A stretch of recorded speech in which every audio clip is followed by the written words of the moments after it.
একসময় শেষের দিকে গিয়ে আমাদের এই লুক্রিসিয়া হচ্ছে যার সাথে পরকীয়া করতেন তার কাছে একেবারেই তিনি চলে যান। তো চলে যাওয়ার পরে আমাদের যার সাথে পরকীয়া করতো ওই ব্যক্তি হচ্ছে তাকে বলে যে তুমি যে একেবারে চলে এসেছো, আমি তো হচ্ছে এখন আর টাকা পয়সা পাবো না, কারণ তুমি তো এতদিন আমাকে মানে চিত্রকর থেকে টাকা এনে দিতে, আমি তোমার সাথে মূলত সম্পর্কে রেখেছিলাম এই অর্থের জন্যই। সো এখন তো তোমার আমার দরকার নেই, কারণ তুমি যেহেতু একবার চলে আসছো এখন তো আমি আর টাকা পয়সা পাবো না বা অর্থ পাবো না।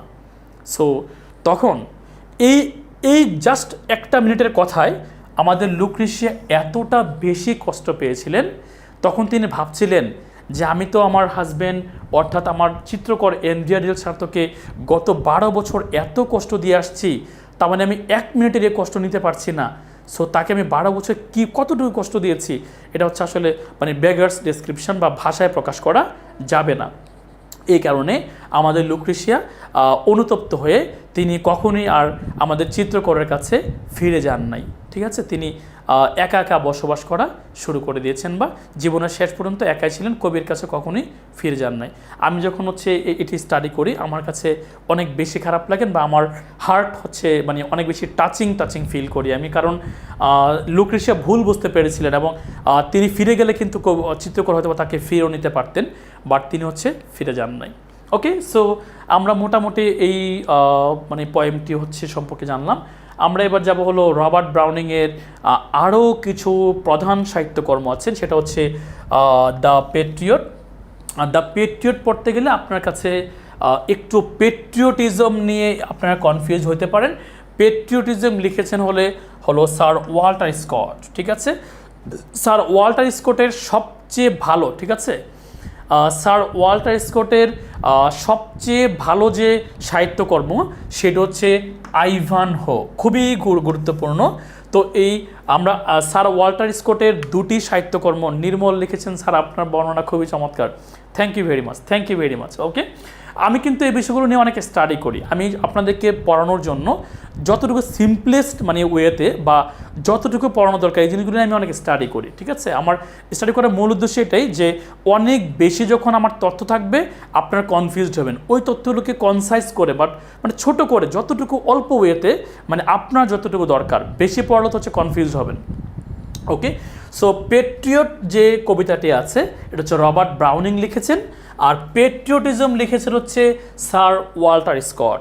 এবং ওয়াল্টার স্কটের আরেকটি গুরুত্বপূর্ণ সাহিত্যকর্ম হচ্ছে আইভানহো।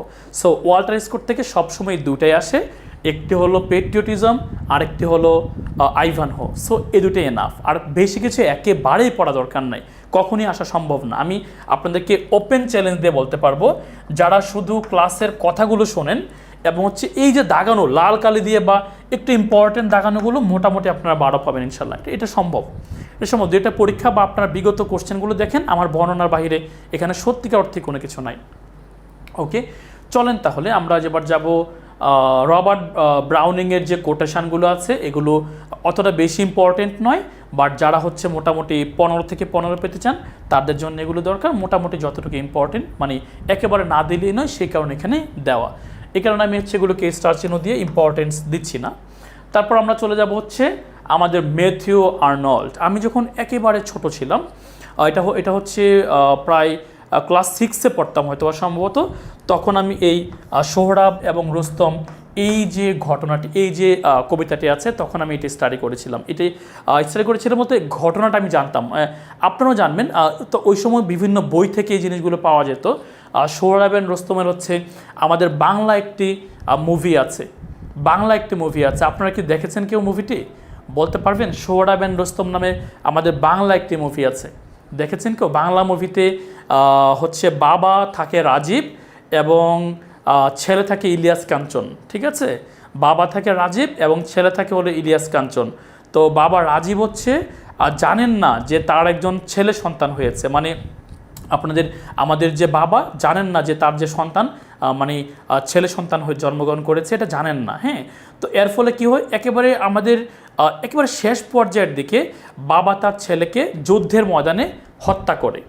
তো হত্যার ঠিক 30 সেকেন্ডস বা 1 মিনিট আগে সন্তান তখন বলেন যে আমার বাবা যদি জানতে পারে তোমাকে হচ্ছে তাহলে হত্যা করে ফেলবে। তখন যখন বাবার নাম বলেন তখনই বলে যে আমি তো সেই বাবা, ঠিক আছে। তো 30 সেকেন্ডস আগে মাত্র তিনি হত্যা করে ফেলেন তার নিজের সন্তানকে। এগুলো খুবই ইমোশনাল, খুবই টাচিং, আপনারা এগুলো পড়লে খুবই মানে টাচি ফিল হবে।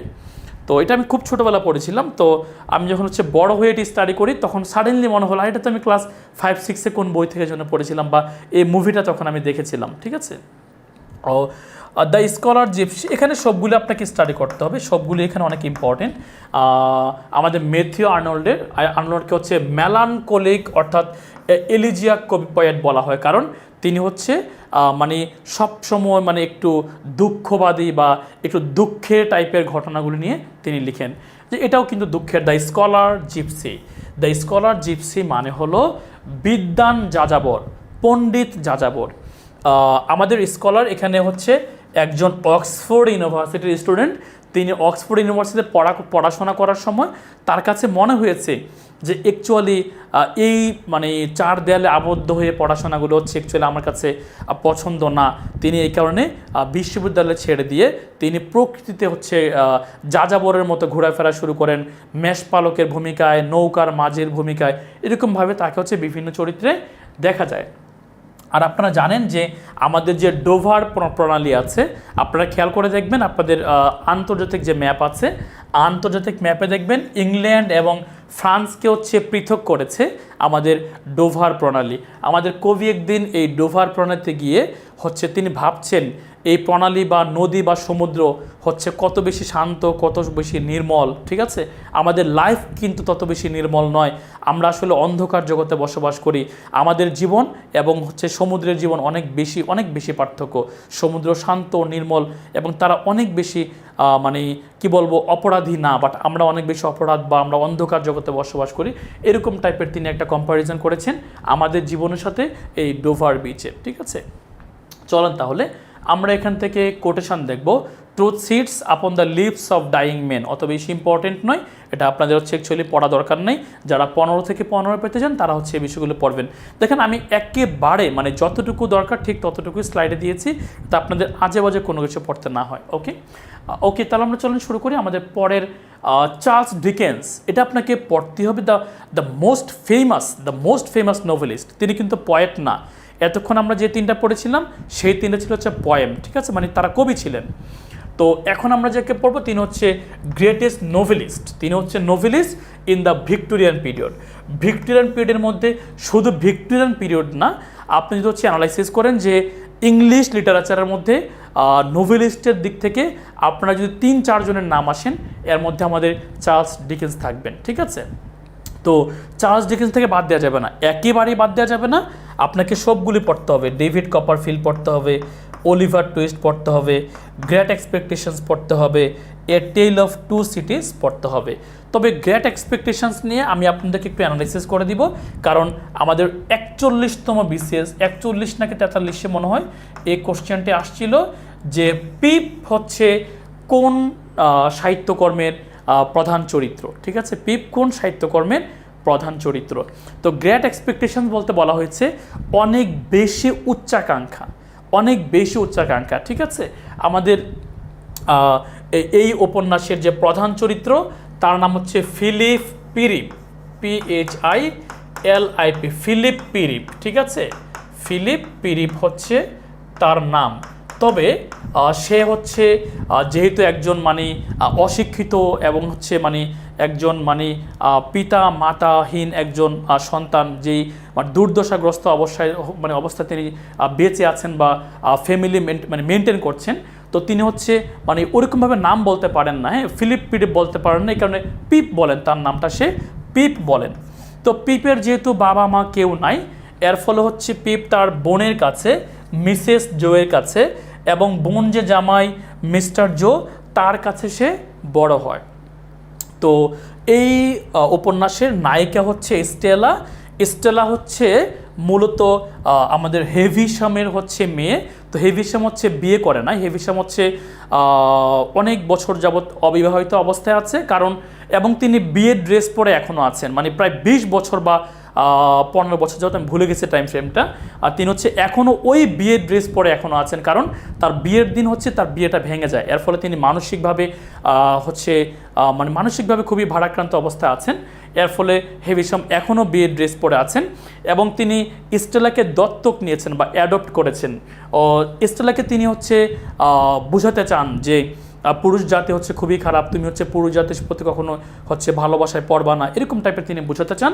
তো স্টেলা এই কারণে হচ্ছে পুরুষ জাতিকে একটু মানে অবজ্ঞা বা একটু নেগলেক্ট করে অবস্থায়। হ্যাঁ, তো আমাদের পিপ কিন্তু হচ্ছে স্টেলাকে অনেক বেশি পছন্দ করে। এখানে ম্যাগুইচ নামে একজন অপরাধী আছেন। অপরাধী বলতে তিনি হচ্ছে মোটামুটি জেলের মধ্যেই থাকেন। তিনি মাঝে মাঝে একদিন জেল থেকে পালিয়ে গিয়েছিলেন, পালিয়ে হচ্ছে তিনি কবরস্থানে আমাদের পিপ একদিন গিয়েছিলেন তার বাবা মার কবরস্থান, মানে কবরস্থান বলতে সিমেট্রি আর কি, খ্রিস্টানদের যে সিমেট্রি আছে ওইখানে হচ্ছে বাবা মার মানে কবর হচ্ছে গিয়েছিলেন বা সিমেট্রিতে গিয়েছিলেন।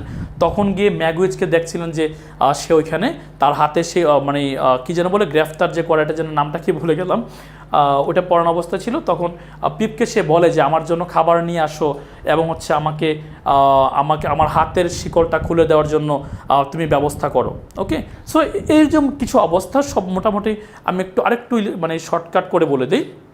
তো পিপ হচ্ছে বিডি নামক এক মেয়েকে পছন্দ করে, বিডি নামক এক মেয়েকেও পছন্দ করে, মানে বিডি পিপকে পছন্দ করে, উল্টা বললাম। আমাদের পিপ পছন্দ করে স্টেলাকে আর বিডি পছন্দ করে হচ্ছে আমাদের পিপকে, ঠিক আছে। হ্যান্ডকাফ, আচ্ছা ইমরান বলছে জ্যাগার, হ্যাঁ ভালো বলছেন, হ্যাঁ জ্যাগার নামও হচ্ছে এখানে একজন ব্যক্তি আছে। তো এই বিডি হচ্ছে আমাদের এই পিপকে পছন্দ করে। তো শেষ পর্যায়ের দিকে মানে পিপের অনেক ইচ্ছা যে তার অনেক টাকা পয়সা থাকবে, তার হচ্ছে অনেক সুন্দরী বা অনেক অভিজাত পরিবারে হচ্ছে একটি বউ থাকবে, তার হচ্ছে উচ্চ কালচার থাকবে, সব তার এক্সপেকটেশনস অনেক বেশি হাই থাকে, ঠিক আছে। তো at the end of the নোভেলের একেবারে শেষের দিকে দেখা যাবে যে আমাদের পিপ হচ্ছে খুবই হতাশাগ্রস্ত হয়ে পড়েন। কেন হতাশাগ্রস্ত হয়ে পড়েন? কারণ তার একটি প্রত্যাশা পূরণ হয় নাই।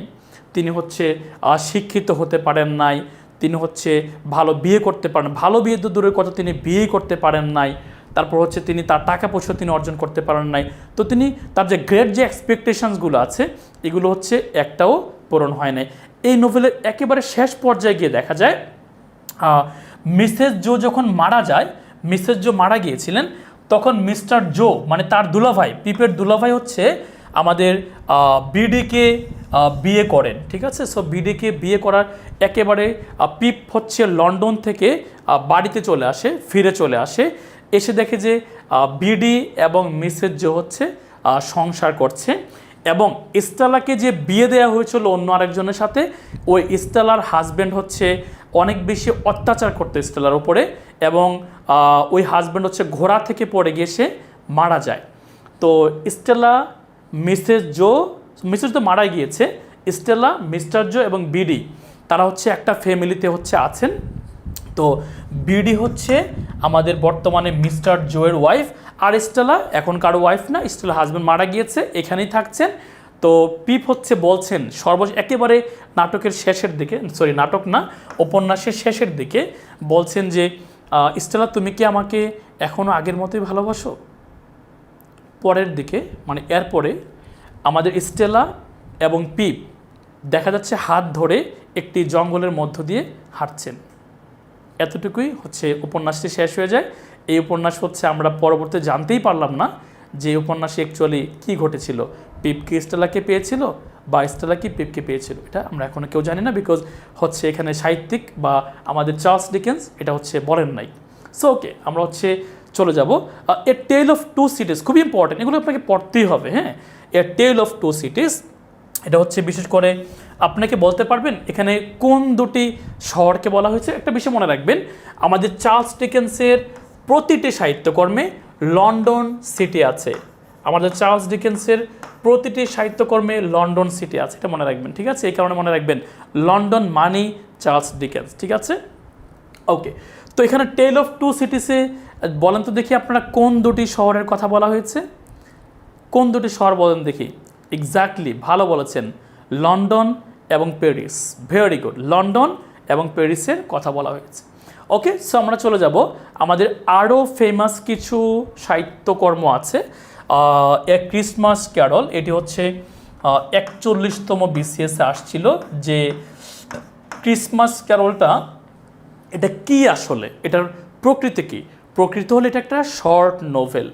তো ক্রিসমাস ক্যারল নিয়ে অ্যাকচুয়ালি আলোচনা করতে গেলে অনেক সময় লাগবে। মানে আমি ছোট করে বলে দিই, স্ক্রোজ, হ্যাঁ স্ক্রোজ নামে, এটা হচ্ছে স্ক্রোজ নামে একজন ব্যক্তি, মূলত এটা নিয়ে হচ্ছে তার মানে মূলত প্রধান চরিত্র তিনি এখানে। এটা আসলে তার কাছে, স্ক্রোজের কাছে তার ভাগ্নি, তার ভাগ্নি হচ্ছে যায় যে মামা আমাদের বাসায় আগামীকালকে আসো, যে আমরা হচ্ছে ক্রিসমাস ডে পালন করব। তিনি জিনিসগুলো পছন্দ করেন না, ধরো ক্রিসমাস ডে এগুলো কী আসলে অ্যাকচুয়ালি। তো একেবারে শেষ পর্যায়ের দিকে গিয়ে আমরা দেখব যে স্ক্রোজ হচ্ছে এতটা বেশি মানে ক্রিসমাস পালনের দিকে আগ্রহী প্রকাশ করে, ও সেখানে কিছু কারণ আছে। একটু পরে আমরা দেখব ক্রোজকে হচ্ছে 3টে স্পিরিট বা 3টে আত্মা ক্রোজকে হচ্ছে স্বপ্ন দেখায় যে তার পাস্টে কি ঘটেছিল, তার প্রেজেন্টে কি ঘটবে এবং তার ফিউচারে কি ঘটবে। ঠিক আছে, স্ক্রোজের কাছে ক্রিসমাসের আগের দিন তার কর্মচারী একজন এসে বলছে যে আমার আগামীকালকে ছুটি দরকার। সে বলছে কিসের ছুটি, কোনো ছুটি নাই, যদি তুমি ছুটি যাও তাহলে তোমার বেতন কাটা হবে। সে বলছে কোনো সমস্যা নেই, বেতন কেটে দেখেন, বাট আমি ক্রিসমাস ডে ভালো করে আমার পরিবারের সাথে পালন করতে চাই।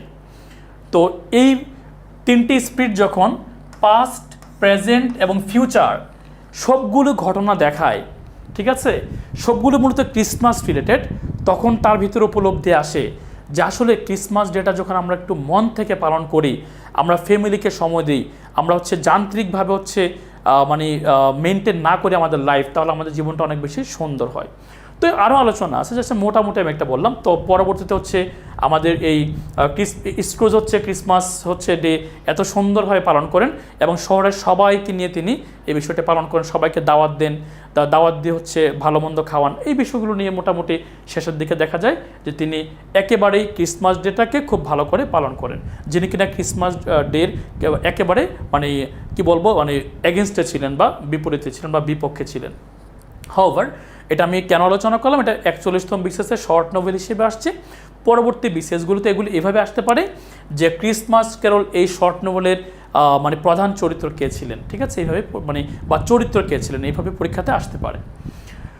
তারপর আমরা যাব হলো আমাদের চার্লস ডিকেন্সের যে একেবারে খুবই সুন্দর একটি কোটেশন, বাট পরীক্ষাতে এ পর্যন্ত কখনো আসে না, নাও আসতে পারে। Charity begins at home, justice begins next ডোর। অর্থাৎ বদান্যতা ঘর থেকেই শুরু হয় এবং জাস্টিস শুরু হয় হচ্ছে পরবর্তী ঘর থেকে বা পাড়া প্রতিবেশী থেকে। ঠিক আছে, চলেন তাহলে আমরা পরবর্তী আরেকটি সাহিত্যিক বা মেক্সিম গোর্কির কাছে চলে যাই। আপনারা জানেন যে মেক্সিম গোর্কির যে সবচেয়ে বিখ্যাত একটি সাহিত্যকর্ম সেটি হলো মাদার। ঠিক আছে, আমরা জানি যে মাদার সাহিত্যকর্মটি মেক্সিম গোর্কির সবচেয়ে বিখ্যাত সাহিত্যকর্ম। তো এই মেক্সিম গোর্কির মানে এই মাদার যে সাহিত্যকর্ম তার প্রধান চরিত্র হচ্ছে পাভেল। ঠিক আছে, মূলত মা নিয়ে এটি লেখা। বিপ্লবী শ্রমিকরা, হ্যাঁ এটা অবশ্য এটার ঘটনাটা আমি একটু ছোট করে সামারি করে দিই আপনাদেরকে। বিপ্লবী শ্রমিক হচ্ছে পাভেলের একজন বাবা, পাভেলের বাবা হচ্ছে বিপ্লবী একজন শ্রমিক। তো পাভেলের বাবা হচ্ছে প্রত্যেক দিন মানে কাজের পরে এসে শ্রম থেকে এসে তার মায়ের উপর অত্যাচার করত। তো পাভেল এই জিনিসগুলো হচ্ছে দেখে মদ পান করে তিনি আসতেন, মানে তার বাবা পাভেল এই জিনিসগুলো দেখে দেখে হচ্ছে মোটামুটি অভ্যস্ত হয়ে গিয়েছিল যে আমিও মদ পান করবো। সো সাডেনলি তার বাবা মারা যায়, তখন তার মা তাকে বলে, মাদার তাকে বলে, ঠিক আছে ভালো বলছে, জিহান ভালো বলছে যে father of socialist realism, very good. সমাজতন্ত্রের যে ঘটনা আর কি, মূলত আমাদের সমাজতন্ত্রের যে ঘটনা, সমাজতন্ত্রের জন্য মূলত পাভেল হচ্ছে মানে এক কথায় যুদ্ধ করেছিলেন সবাইকে নিয়ে। মানে ওই যে রিজনটা ছিল বা ওই যে সময়কালটা ছিল, ওই সময়কালটাতে সমাজতন্ত্র প্রতিষ্ঠার জন্য সকল শ্রমিকদের আন্দোলনের যে নেতৃত্ব দিয়েছিলেন সেটা হচ্ছে পাভেল, ঠিক আছে। তো পাভেলের মূলত টার্গেটটাই ছিল হচ্ছে আমরা যারা শ্রমিক আছি আমরা আর কত অত্যাচার সহ্য করব, আমরা আর অত্যাচার সহ্য করতে চাই না, আমরা হচ্ছে যারা হচ্ছে সমাজের উচ্চ স্তরের লোক আছেন তাদেরকে হচ্ছে আমরা শিক্ষা দিতে চাই, বা আমরা শ্রমিকরা বিপ্লব করে হচ্ছে আমাদের অধিকার আদায় করতে চাই, ঠিক আছে। সো মূলত এটা হচ্ছে অধিকার আদায়ের বা বিপ্লবী শ্রমিকদের একটা আন্দোলন নিয়ে আমাদের এই সাহিত্যকর্মটি। তো এখানে হচ্ছে মা প্রথম দিকে ভয় পেয়ে যান যে আমার সন্তানকে মেরে ফেলবে বা আমার সন্তান কি করছেন, বাট ধীরে ধীরে ধীরে ধীরে এই মাও কিন্তু এই আন্দোলনে জড়িত হয়ে যায়, ঠিক আছে। তো চলুন আমরা পরবর্তীতে আমাদের উইলিয়াম মেকপেস থেকারি নিয়ে আমরা শুরু করবো আলোচনা। তিনি হচ্ছেন ইন্ডিয়ান বর্ন ব্রিটিশ নোভেলিস্ট, ঠিক আছে। ইন্ডিয়ান বর্ন ব্রিটিশ নোভেলিস্ট, তিনি ব্রিটিশ একজন নোভেলিস্ট বাট ইন্ডিয়ান বর্ন মানে তিনি ইন্ডিয়াতে জন্মগ্রহণ করেছিলেন। এখানে সবচেয়ে বেশি পরীক্ষাতে আসে সেটি হলো ভ্যানিটি ফেয়ার, বাকিগুলো পরীক্ষাতে আসে না, ভ্যানিটি ফেয়ারই মূলত পরীক্ষাতে আসে। ভ্যানিটি ফেয়ারের মধ্যে দুটি চরিত্র, একটি হলো এমিলিয়া হলো একজন রিচ ইয়াং গার্ল, হ্যাঁ, তিনি হচ্ছেন খুবই রিচ একজন গার্ল। আর বেকি হচ্ছে পোর ইয়াং গার্ল, ঠিক আছে, বেকি হচ্ছে পোর ইয়াং গার্ল। বেকি কিন্তু হচ্ছে অনেক বেশি অর্থকরী নাই। তো বেকি হচ্ছে খুব মানে খারাপ স্বভাবের একজন, খারাপ স্বভাব বলতে একটু মানে টাকা পয়সা অর্জন করে তিনি অনেক বড় লোক বা অনেক উচ্চ বংশ হইতে চান, এরকম টাইপের একটা তার মধ্যে ভাব আছে, হ্যাঁ, এর অবশ্য অনেক আলোচনা আছে এখানে। তো এই এমিলি এবং বেকি এরা মূলত উভয়ই বিয়ে করেন, তবে এখানে যাদেরকে বিয়ে করেন তারা হচ্ছে মূলত সেনাবাহিনীর ঊর্ধ্বতন কর্মকর্তা। তো শেষ পর্যায়ের দিকে হচ্ছে অনেকেই মানে দুই একজন এখানে যারা সেনাবাহিনীর কর্মকর্তা আছেন তারা হচ্ছে ইমরান বলছে, ভালো কথা বলছে, এটা পরীক্ষাতে আসে, ইমরান ভালো কথা বলেন আপনি, এটা পরীক্ষাতে আসে, হ্যাঁ। এই ভ্যানিটি ফেয়ার কিন্তু দেখেন আপনারা খেয়াল করেছেন কি না, আমি কিন্তু কোনো নায়কের নাম লিখি নাই, দেখেন এমিলি এবং বেকি, হ্যাঁ, মহিলার নাম লিখছি বা ফিমেলের নাম লিখছি, সেটা কিন্তু নায়ক ছাড়া একটা উপন্যাস, ঠিক আছে, এটা কিন্তু নায়ক ছাড়া, ওকে, নায়ক নাই কিন্তু এটার মধ্যে, সরি। তাহলে এমিলিয়া এবং বেকি হচ্ছে এরা যাদেরকে বিয়ে করেছেন তারা হচ্ছে দুই তিনজন যে জেনারেল বা কর্মকর্তা আছেন তারা হচ্ছে দুর্ঘটনায় মারাও যান শেষ পর্যায়ের দিকে। তো অ্যাকচুয়ালি আমাদের এটা অত বেশি জানা ইম্পর্টেন্ট না, জাস্ট এতটুকু আপনারা জানেন যে এমিলিয়া পরীক্ষাতে এভাবে আসতে পারে যে নায়ক ছাড়া উপন্যাস কোনটি, ভ্যানিটি ফেয়ার, এবং চরিত্র কে কে আছে, ফিমেল ক্যারেক্টার কারা কারা আছে। সো এখানে এমিলিয়া আর বেকি এতটুকু জানলে আপনাদের হবে, এখানে অত বেশি ইম্পর্টেন্স দিয়ে আপনার ভিতরে যাওয়া দরকার নাই। আর ভিতরে গেলে আমি ক্লাস শেষও করতে পারবো না, মোটামুটি 1 ঘন্টা পার হয়ে গেছে, আমি এখনও মানে মোটামুটি শেষ মানে কিছুই হয়নি আমার পড়া। ওকে, সো জন স্টুয়ার্ট মিল এখান থেকে আপনাদের পড়া দরকার আছে কি না, না অত বেশি ইম্পর্টেন্ট না, বাট যারা একটু 15 থেকে 15 পেতে চান তারা হচ্ছে এই বিষয়গুলি পড়ে রাখবেন। অন লিবার্টি, এটা আমরা জানি যে তিনি একজন ফিলোসফার ছিলেন, পলিটিক্যাল ইকোনমিস্ট ছিলেন অ্যান্ড সিভিল সার্ভেন্ট ছিলেন, ঠিক আছে। On liberty, utilitarianism, system of logic. So এগুলো হচ্ছে মোটামুটি অত বেশি ইম্পর্টেন্ট না, কারণ হচ্ছে এরা তো ফিলোসফার, আর কিন্তু অ্যাকচুয়ালি ওরকম রাইটার না, ঠিক আছে। তাহলে চলুন যেগুলো একটু ইম্পর্টেন্ট এগুলি আমরা একটু স্টাডি করতে চাই। এগুলো ইম্পর্টেন্ট, এটা পরীক্ষাতে আসার মতো, এটা পরীক্ষাতে তো অবশ্যই, এটা তো 45-এ আসছে, এটা 45-এ আসছে, আমি আপনাদেরকে দেখিয়েছি already. The return of the native, the return of the native হলো মূলত একজনের আগমন, ঠিক আছে। ইউটিলিটারিয়ানিজম হচ্ছে অবাস্তব কল্পনা না, নাকি এরকম টাইপের একটা অর্থ, তবু দেখে নেন ডিকশনারিতে, অবাস্তব কোনো কিছু হবে বা কাল্পনিক কোনো কিছু হবে। তাহলে দেখেন the return of the native, এটা হচ্ছে মূলত নেটিভের রিটার্ন করা। মানে নেটিভে রিটার্ন মানে কি, নেটিভে রিটার্ন মানে হলো মূলত আমাদের যে নায়ক এখানে ক্লাইভ ইউভরাইটের হচ্ছে প্যারিস থেকে ফিরে আসা। তিনি হচ্ছে প্যারিসে গিয়েছিলেন, ওইখানে হচ্ছে তার ডায়মন্ডের বিজনেস আছে। সো ডায়মন্ডের বিজনেসের মূলত এখানে ডায়মন্ডের বিজনেস করে তিনি অনেক অর্থকরী উপার্জন করেছিলেন। তিনি যখন হচ্ছে ফিরে আসেন তখন আমাদের যে নায়িকা আছে ইয়েস্টুসিয়া, তিনি হচ্ছে মূলত আমাদের এই নায়কের প্রতি একটু অ্যাট্রাক্টেড হন, কারণ তিনি মূলত নায়ককে বিয়ে করলে প্যারিসে যেতে পারবেন, তারপর হচ্ছে একজন সুদর্শন পুরুষকেও তিনি বিয়ে করছেন, এই বিষয়গুলো হচ্ছে তিনি ফিল করছেন। তো তিনি বিয়ে করার পরে দেখেন যে নায়ক হচ্ছে এখন আর প্যারিসে ফিরে যাবেন না। কেন ফিরে যাবেন না? কারণ তিনি হচ্ছে এখন একজন মানে স্কুল শিক্ষক হবেন, হ্যাঁ, বা পাদ্রী টাইপের এরকম টাইপের কোনো কিছু হয়ে যাবেন। তিনি এখন শিক্ষা দিবেন মানুষকে, তার এখন আর মানে টাকা পয়সা বা প্যারিসে যাওয়ার ইচ্ছা নাই। তো এই কারণে আমাদের নায়িকা হচ্ছে একজন লোভী মানুষ ছিলেন। তিনি মূলত আমাদের যে নায়ক আছেন, যিনি ফিরে এসেছিলেন, রিটার্ন করেছিলেন, যে ক্লাইম ইউভার্ট, তাকে হচ্ছে তিনি ছেড়ে দেন। তাকে ছেড়ে দিয়ে তিনি চলে যান এবং শেষ পর্যায়ের দিকে দেখা যাচ্ছে তিনি মানে পানিতে ডুবে মারা যান। তো টেস অফ দ্য ডি আরভারভাইলস এটাও খুবই গুরুত্বপূর্ণ একটি সাহিত্যকর্ম। এখানেও আপনাদের এই নোভেলটিও পড়া দরকার। যা এখানে হচ্ছে মূলত এটা হচ্ছে শেষ করতে অবশ্য সময় লাগবে, আমি একটু বলে দিই ছোট করে। আর টেস ডারভারফিল্ড এবং হচ্ছে এলেক ডি আরভারভাইলস। তো এখানে মূলত যে ঘটনাটা, বা ছোট করে আমি একটু ঘটনাটা বলে দিই যাতে আপনাদের এটা একটু মনে থাকে। আমরা যখন হচ্ছে শেষ পর্যায়ের দিকে যে আমাদের উপযোগবাদ, হ্যাঁ, সাথী রানী ভালো বলেছেন, একদম পারফেক্ট। উপযোগবাদ, হ্যাঁ, ভালো বলেছেন। সাথী রানী এবং মাসুম ভালো বলেছেন, এটা হচ্ছে উপযোগবাদ হবে। ওই যে বললাম আমরা ইউটিলিটি, হ্যাঁ, এটা ইউটিলিটি থেকে আসছে। ইউটিলিটি মানে কি? উপযোগ। ইউটিলিটি যে মানে উপযোগ, আর হচ্ছে উপযোগবাদ, ঠিক আছে? বাদ শব্দটা আসবে যেহেতু ইজম আছে। তো এখানে যে ঘটনাটা আছে, এই ঘটনাটা হচ্ছে আমাদের এই যে মেয়েটি আছে, টেস নামে একটি মেয়ে আছে, এই মেয়েটি হচ্ছে মূলত অ্যালেকের সাথে তার বিয়ে হয়। অ্যালেক হচ্ছে একজন বিয়ে হয় না অ্যাকচুয়ালি, আসলে সতীত্বহানি, হ্যাঁ, আচ্ছা ভালো বলছেন, সতীত্বহানি হয়, ভালো বলেছেন।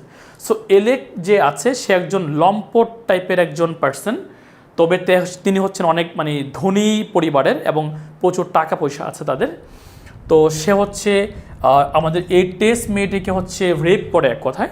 তো রেপ করার পর হচ্ছে এদের একটা সন্তান হয়, আর সন্তানটার নাম তিনি রেখেছিলেন সরো। সন্তানটির নাম তিনি রেখেছিলেন সরো, এবং এই সন্তানটি কিছুদিন পরে মারাও যায়, ঠিক আছে? তো এরকম কিছু ঘটনার দিক থেকে হচ্ছে মোটামুটি এটা আরও কিছু ঘটনা আছে। ঘটনা বলতে তারা মনে করতেন, হ্যাঁ, এটা তারা মনে করতেন যে তারা অনেক বড় লোক, মানে মেয়ের বাবা মনে করতেন যে তারা হচ্ছে অনেক বেশি বড় লোক, যেহেতু তাদের বংশটা হচ্ছে আরভারভাইলস বংশের সাথে মিলে যায়। অ্যাকচুয়ালি তারা হচ্ছে বড় লোক না, এবং হচ্ছে তার বাবা মারা যাওয়ার পরে তার বাবা হচ্ছে কিছুদিন মদ পান করেন, খুব খারাপ অবস্থা থাকেন। এই কারণে মেয়ে আগে থেকে বুঝে যায় যে আমাকে হয়তোবা কিছু একটা করতে হবে। তো অ্যালেকের কাছে, অ্যালেকের আন্ডারে কিন্তু আমাদের এই টেস্ট চাকরি করতে চান না, বাট ফ্যামিলির বাজে অবস্থা দেখে তার মা হচ্ছে তাকে কাইন্ড অফ জোর করেই পাঠায়। তো জোর করে পাঠানোর পরে কিন্তু আমাদের হচ্ছে আমাদের এই টেস্ট মেয়েটি হচ্ছে সতীত্বহানি হয়, এবং পরবর্তীতে বাচ্চাটি হওয়ার পরে বাচ্চাটি মারাও যায়, যার নাম হচ্ছে সরো রেখেছিল। আরও ঘটনা আছে, শেষ পর্যায়ের দিকে আমরা মোটামুটি এতটুকু জানি যে এখানে প্রধান চরিত্রের মধ্যে অ্যালেক আছেন এবং টেস মেয়েটি আছেন, ঠিক আছে? অত বেশি মানে ডিপে গেলে আমরা শেষ করতে পারবো না, মোটামুটি অলরেডি 1 ঘন্টা 6 মিনিট হয়ে গিয়েছে। তারপর আরও পড়া আছে কিন্তু আমাদের, আমি তো এখনও মোটামুটি কোনো কিছুর মধ্যেই নাই, এখান থেকে কোনো কিছু পড়া দরকার নাই, অত বেশি মানে মেজর এখানে কোনো কিছু নাই। যেগুলোতে মেজর আছে এগুলো হচ্ছে মোটামুটি আমি পাশে ক্যারেক্টার দিয়ে দিয়েছি যাতে আপনারা পড়তে পারেন। এখানে পড়ার মধ্যে দ্য ট্রেজার আইল্যান্ড এটা পড়তে পারেন, এটা পরীক্ষাতে আসার মতো। দ্য ট্রেজার আইল্যান্ড এটা হচ্ছে লিখেছে রবার্ট লুইস স্টিভেনসন। এটা হচ্ছে মোটামুটি এখান থেকে আমাদের এই পড়াটা পড়লেই হবে, আর কোনো কিছু পড়া দরকার নেই, ডান। তবু আপনারা একটু যারা মোটামুটি সব কিছুই পারতে চান তারা হচ্ছে একটু দেখে নিলে হচ্ছে বেটার হবে। আমি তো মোটামুটি ইম্পর্টেন্টগুলো দেখাই দিচ্ছি। অ্যারাবিয়ান নাইটস আপনারা সবাই দেখেছেন, আপনারা হচ্ছে আলিফ লায়লা দেখতেন কি না? যে আলিফ লায়লা, আমি ছোটোবেলা থেকে প্রচুর আলিফ লায়লা দেখতাম, আমার খুবই হ্যাবিট ছিল, প্রতি শুক্রবার রাতে আলিফরা দিত। তো ওই আলিফরা না দেখলে হচ্ছে আমি ঘুমাতে পারতাম না, মানে ইলেকট্রিসিটি চলে গেলে খুবই কষ্ট পাইতাম। এটা হচ্ছে 2000 কত মানে 5, 6, 7 ঘটনা, 5, 6, 7, হ্যাঁ 3, 4, 5, 6, 7, ঠিক আছে? মানে খুবই ভালো লাগতো। আলিফ লায়লা, সিন্দাবাদ, খারাপাতা, ডাইনি, সারারা গোল, ঠিক আছে? খুব ফেভারিট ছিল, হ্যাঁ। এটা হচ্ছে অ্যারাবিয়ান নাইটস। তো এটা লিখেছে হচ্ছে Burton, sir Richard Francis Burton. আলিফ লায়লা না দেখলে অ্যাকচুয়ালি আসলে মানে খুবই মানে আপনাদের হচ্ছে দেখতেন, মানে আপনারা তো অ্যাকচুয়ালি মোটামুটি যখন দেখেন, বাট আমার তখন দেখা শেষ, ঠিক আছে? আমার তখন দেখা শেষ কিন্তু মোটামুটি। Okay, BTV was the best for reason, definitely. Jihan ভালো বলেছেন, বিটিভি এই কারণে মানুষ দেখতো যে আলিফ লায়লা দেখানো হবে, ঠিক আছে? খুব মানে একদম পারফেক্ট, বিটিভির আর অন্য কোনো কারণে ছিল না। ওকে, তো আমরা চলে যাবো হচ্ছে শার্লট ব্রন্টে। এটাও খুবই খুবই খুবই গুরুত্বপূর্ণ। শার্লট ব্রন্টে, জেন এয়ার, এটা আসবেই, খুবই গুরুত্বপূর্ণ, মানে না পড়লেই নয়, আর বাকিগুলো পড়তে হবে না। সো জেন আয়ারের হচ্ছে মূলত তিনি, এটি হচ্ছে প্যান নেম, ছদ্মনামে লিখেছিলেন। ছদ্মনাম ছিল কোরার ভেল, ঠিক আছে, ছদ্মনাম ছিল সোফানিসবাকে খুব ভয় পাইতাম, একেবারে পারফেক্ট। সোফানিসবা যেদিন আমি দেখতাম, আমি একটু বলেই দিই আপনাদেরকে, আমি না বলে থাকতে পারতেছি না, মানে আমি চাইছিলাম না বলতে এটা, আর 30 সেকেন্ডসের মধ্যে আমি বলছি। সোফানিসবা আমি যেদিন দেখতাম, সারা পাত্তা ডাইনি খারাড়াগুল, তিনি রক্ত খেয়ে ফেলতেন মানুষের, হ্যাঁ, ওই দিন রাতের বেলা আমি হচ্ছে মানে কখনোই মানে আমি একা ঘুমাতে পারতাম না, ঠিক আছে, আমি সামন কাউকে নিয়ে ঘুমাতাম, মানে খুবই ভয় পাইতাম, আমি খুবই ভয় পাইতাম যে এইমাত্র মনে হয় সোফানিসবা এসে আমার ঘাট থেকে রক্ত বের করে খেয়ে ফেলবে, এটা খুবই মানে খুবই মারাত্মক ছিল এটা। ওকে, সো জেন আয়ার হচ্ছে এটা লিখেছিলেন তিনি প্যান নেম বা ছদ্ম নামে তিনি লিখেছিলেন, ছদ্মনাম ছিল হচ্ছে কোরার ভেল। তো এটা জেন আয়ারের ঘটনাটা আমি 30 সেকেন্ডস বা 1 মিনিটের মধ্যে আপনাদেরকে বলে দিই। জেন আয়ারের হচ্ছে মা বাবা কেউ ছিল না, তো তিনি হচ্ছে মামা এবং মামির বাড়িতে বড় হয়েছেন। মামা এবং মামি হচ্ছে আমার বাসায় আমাকে সোফানিসবা নামে ডাকে, মাই গডনেস, সাথে আমি সোফানিসবা ডাকে, আপনার তো তাহলে ডাইনি একটা। ওকে, সো জেন আয়ার হচ্ছে মূলত এই যে আমাদের যে মানে এই উপন্যাসের বা এই যে সাহিত্যকর্মটি প্রধান যে চরিত্র জেন আয়ার, আর তিনি হচ্ছে মিস্টার রিড এবং মিসেস রিড, মানে নামে তার মামা এবং মামির বাড়িতে হচ্ছে তিনি বসবাস করতেন। তো মামা মারা যাওয়ার পরে তার উপর হচ্ছে অনেক বেশি অত্যাচার করা শুরু হয়। অত্যাচারগুলো কে কে করতেন? জর্জিয়ানা রিড মানে হচ্ছে মামাতো বোন, এলিজা রিড মামাতো বোন এবং জন রিড মামাতো ভাই। তো মামাতো বোন ছিলেন 2 জন, জর্জিয়ানা, এলিজা, আর মামাতো ভাই ছিল হচ্ছে একজন, জন। তো এই 3 জন হচ্ছে তার উপরে অনেক বেশি অত্যাচার করত। তো এটা মানে আমরা জাস্ট ক্যারেক্টারগুলি জানবো, কারণ পরীক্ষাতে এভাবে আসবে যে মিস্টার রিড এবং মিসেস রিড যে ফ্যামিলি বা এই ফ্যামিলি যেগুলো আছে, এই ফ্যামিলিগুলো কোন চরিত্রে বা কোন সাহিত্যকর্মে পাওয়া যায়।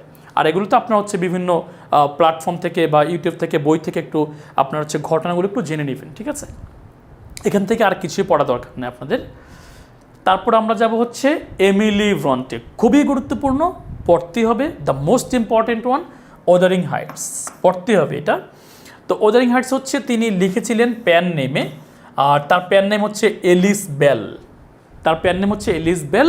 এটা আমাদের 40তম BCS আসছিল যে ওদারিং হাইটসের মেইন চরিত্র কে? মেইন চরিত্র হচ্ছে হেথক্লিফ, ঠিক আছে, মেইন চরিত্র হচ্ছে হেথক্লিফ। সো আমরা বাকি চরিত্রগুলো দেখে রাখবো। এখানে হেথক্লিফের হচ্ছে ওয়াইফ আছে ইজাবেলা, 2টা ফ্যামিলি আছে এখানে, 2টা ফ্যামিলি এখানে মনে রাখবেন।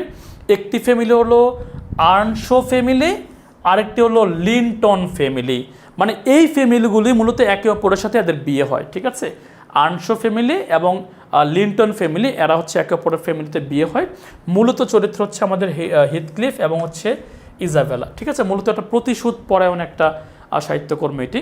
হেথক্লিফ হচ্ছে প্রতিশোধ নিতে চায় অ্যাকচুয়ালি। তো হেথক্লিফ হচ্ছে মূলত এই মানে যে ফ্যামিলিতে হচ্ছে তিনি বড় হয়েছেন তাকে হচ্ছে মানে দত্তক আনা হয়েছিল। তো এগুলো সব ঘটনা শেষ করা যাবে না, জাস্ট আপনারা চরিত্রগুলো দেখে রাখেন, হেথক্লিফ, ইজাবেলা, আর্নশো ফ্যামিলি, লিনটন ফ্যামিলি। আমার কাছে মনে হচ্ছে পরীক্ষাতে আসলে লিনটন ফ্যামিলি বা আর্নশো ফ্যামিলি আমাদের কোন সাহিত্যকর্মে পাওয়া যায়? ওদারিং হাইটস, যেটা কিনা এলিস বেল নামে আমাদের এমিলি ব্রন্টে লিখেছিলেন। এখান থেকে আর কোনো কিছু পড়া দরকার নাই। তারপর আমরা যাব হলো লিও টলস্টয়, অনেক গুরুত্বপূর্ণ, অনেক গুরুত্বপূর্ণ। লিও টলস্টয় থেকে 3টাই গুরুত্বপূর্ণ, 3টাই পড়তে হবে, মাস্ট, 3টাই মাস্ট পড়বেন।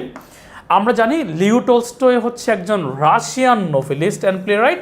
তো তিনি যেহেতু রাশিয়ান, খেয়াল আছে কিনা আপনাদের, আমাদের নেপোলিয়ন বোনাপার্ট যখন হচ্ছে রাশিয়াতে আক্রমণ করে, সেই আক্রমণটা নিয়ে হচ্ছে আমাদের ওয়ার অ্যান্ড পিস, যুদ্ধ এবং শান্তি, এই সাহিত্যকর্মটি রচিত, অর্থাৎ নেপোলিয়নস ইনভেশন, নেপোলিয়নের আক্রমণ অন রাশিয়া। এখানে 2টি চরিত্র আছে, 2টি চরিত্র হলো পিয়ারে অ্যান্ড প্রিন্স অ্যান্ড্রি, ঠিক আছে। সো মূলত আমাদের এই চরিত্রগুলো আমাদের এই ওয়ার অ্যান্ড পিসের প্রধান চরিত্র। আর মূলত পরীক্ষাতে এইভাবে আসবে যে নেপোলিয়নসের ইনভেশন নিয়ে কোন সাহিত্যকর্মটি রচিত, সেটি হচ্ছে ওয়ার অ্যান্ড পিস। আর এগুলো সবগুলি গুরুত্বপূর্ণ, লিও টলস্টয় বাদ দেওয়া যাবে না, তিনটে আপনাকে অবশ্যই পড়তে হবে। চলুন তাহলে আমরা যাবো হচ্ছে জর্জ এলিয়ট। জর্জ এলিয়ট থেকে এটা পড়বো আমরা, এটা পড়বো জর্জ এলিয়ট থেকে, আর এটা পড়বো দ্য স্পেনিশ জিপসি পড়বো, ঠিক আছে। সাইলাস মার্নার, সাইলাস মার্নার নিয়ে আমি একটু ছোট করে 1 মিনিট একটু সামারি দিয়ে দিই। সাইলাস মার্নার হচ্ছে বর্তমানে একা একা একটি ছোট ঘরে বসবাস করে একটি গ্রামে, কারণ তার বন্ধু উইলিয়াম ডেন এর কারণে সে হচ্ছে প্রতারিত হয়েছিল। সাইলাস মার্নার হচ্ছে সারা নামে এক মেয়েকে ভালোবাসতো, বাট উইলিয়াম ডেন তার হচ্ছে ভালোবাসাকে কেড়ে নেয়, বা হচ্ছে আমাদের সাইলাস মার্নারকে একটা মামলাতে ফাঁসিয়ে দিয়ে হচ্ছে উইলিয়াম ডেন সারাকে বিয়ে করে ফেলে, ঠিক আছে। তো এই কারণে সাইলাস মার্নার হচ্ছে ওই যেই গ্রামে তিনি প্রতারিত বা তিনি হচ্ছে মামলা ফেঁসে গিয়েছিলেন, ওই গ্রাম থেকে তিনি হচ্ছে চলে গিয়ে অন্য আরেকটা গ্রামে তিনি একা একা বসবাস করা শুরু করে দিয়েছেন। তিনি খুবই বৃদ্ধ অবস্থায় আছেন এখন। মূলত ঘটনাটা ছিল উইলিয়াম ডেন কি করেছিলেন, সাইলাস মার্নারকে একটা হত্যা এবং টাকা পয়সা চুরির একটা মামলাতে চার্চের যে ধর্মযাজক থাকেন প্রধান, তাকে হত্যার দায়ে এবং টাকা পয়সা চুরির দায়ে তাকে মামলায় ফাঁসিয়ে দিয়েছিলেন। ওকে, সো আমরা এবার চলে যাব আমাদের পরবর্তী, এটা তো অতটা ইম্পর্টেন্ট না, পড়া দরকার নাই বেশি একটা। এবার আমরা চলে যাই হলো চার্লস রবার্ট ডারউইন। এটা আপনারা জানেন যে আমাদের চার্লস রবার্ট ডারউইন হচ্ছে আমাদের কি বলেন, তিনি হচ্ছে আমাদের যে অরিজিন অফ স্পিসিস লিখে এক কথা ইভলিউশন অর্থাৎ বিবর্তনবাদের জনক হচ্ছে আমাদের চার্লস রবার্ট ডারউইন। 1859 সালে আমরা জানি বিবর্তনবাদের হচ্ছে তিনি এই বইটি লিখেন, দ্য অরিজিন অফ স্পিসিস। তারপরে কিন্তু সারা ওয়ার্ল্ড একটা হইচই চলে আসে যে মানুষের তাহলে এইভাবে বিবর্তন হয়েছে। এরপর থেকে মানুষ একটু বৈজ্ঞানিক এরকম মানে হওয়া শুরু করে দিয়েছিল, ঠিক আছে। তো আমরা এরপর যাবো হচ্ছে চার্লস রবার্ট ডারউইনের, এটা খুবই গুরুত্বপূর্ণ পরীক্ষাতে আসার মতোই, only the fittest will survive. আমি হচ্ছে যখন হতাশ হই, মানে আমার যখন মন খারাপ থাকে, তখন আমি এই লাইনটা সবসময় মনে করি, only the fittest will survive. আমি কেন সারভাইভ করব? Only the fittest will survive, so you have to be the fittest, ঠিক আছে। আপনাকে ফিটেস্ট হইতেই হবে। সো ফিটেস্ট ছাড়া আপনি এই মহাজগতে সারভাইভ করতে পারবেন না। আপনি মনে করছেন যে আপনার বন্ধু আপনার থেকে কেন এত বেশি সফল? Because he is the fittest one. আপনি ফিটেস্ট না, আপনি ফিটার না, আপনি ফিট না। You have to be the fittest in any circumstances, you have to be the fittest. So to survive in this world you have to be the fittest. আমার এই লাইনটা খুবই পছন্দের একটা লাইন। আমি মনে করি you have to be the fittest person in the world to survive in this world, otherwise you don't have any criteria to survive in this world. তারপর আমরা চলে যাব আলেকজান্দ্রে ডুমাস। ওকে, তিনি একজন ফ্রেঞ্চ নোভেলিস্ট অ্যান্ড প্লেরাইট, ফ্রান্সের। এখান থেকে যেটি আপনাদেরকে পড়তে হবে, শুধু এটা পড়বেন, 3 মাস্কেটিয়ার্স এবং 20 years after, এই দুইটাই পড়বেন। আই থিঙ্ক এই দুইটাই অনেক বেশি পারফেক্ট, আর নিচে যাওয়া দরকার নাই, পারফেক্ট। এই 3টা পড়লেই আপনাদের হবে। 3 মাস্কেটিয়ার্স মানে হচ্ছে 3 ডাইনির ঘটনা এখানে। ওকে, তো চলেন আমরা এবার যাব হচ্ছে হারম্যান মেলভাইল। একেবারে মানে খুবই গুরুত্বপূর্ণ। মবি ডিক খুবই গুরুত্বপূর্ণ। আমাদের 2টি বিসিএসে, 40তম বিসিএসে এবং 41তম বিসিএসে একটানা আসছে যে মবি ডিক উপন্যাসটির মানে হচ্ছে কে লেখক এটা, ঠিক আছে। এটা হচ্ছে লিখেছেন হারম্যান মেলভাইল। এবং মবি ডিক উপন্যাসটি মূলত কি নিয়ে, এটা হচ্ছে একটা তিমি মাছকে নিয়ে। মবি ডিক হচ্ছে একটা তিমি মাছের নাম। আর ইসমাইল হচ্ছে আমাদের এই যে ঘটনাটা আছে মবি ডিকের ঘটনাটা হচ্ছে ইসমাইল ন্যারেটর, মানে তিনি হচ্ছে বর্ণনা করছেন। তিনি বর্ণনা করছেন কিভাবে, কারণ বাকি সবাই মারা গিয়েছিল, বুঝছেন। পি কোড হচ্ছে আমাদের জাহাজের নাম, যেই জাহাজ দিয়ে হচ্ছে আমরা মবি ডিক বা আমাদের এই হোয়েল মাছটাকে বা তিমি মাছটাকে হচ্ছে আমরা শিকার করতে যাব, ঠিক আছে। তো ইসমাইল একমাত্র ব্যক্তি বেঁচে গিয়েছিলেন, কারণ তার সাথে একটি কফিন ছিল। তিনি কফিনের কারণে হচ্ছে বেঁচে আসতে পারছেন, বাকি সবাই হচ্ছে মারা গিয়েছিল। এই মবি ডিক বা এই হোয়েলটি হচ্ছে সবাইকেই মেরে ফেলেছিল। বাট ইসমাইল জীবিত ছিলেন, তিনি হচ্ছে জীবিত এসে এই ঘটনাটি ব্যাখ্যা করেছিলেন। তো এই আহাবের হচ্ছে প্রথম দিকে একটি পা খেয়ে ফেলেছিল আমাদের এই মোভিডিক যে হুইলটি আছে। তো ইসমাইল ভাগ্যক্রমে বাঁচতে পেরেছিলেন। চলেন, এখান থেকে আর কোনো কিছু পড়ার নেই, আপনারা এটাই পড়বেন, আর কোনো কিছু পড়ার নাই। আমরা যাবো হচ্ছে এরপরে কার্ল মার্কসে।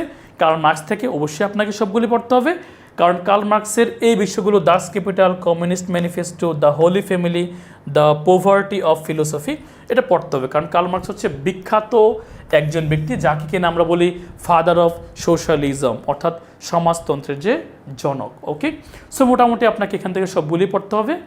আমরা এবার চলে যাব পরবর্তী ব্যক্তি।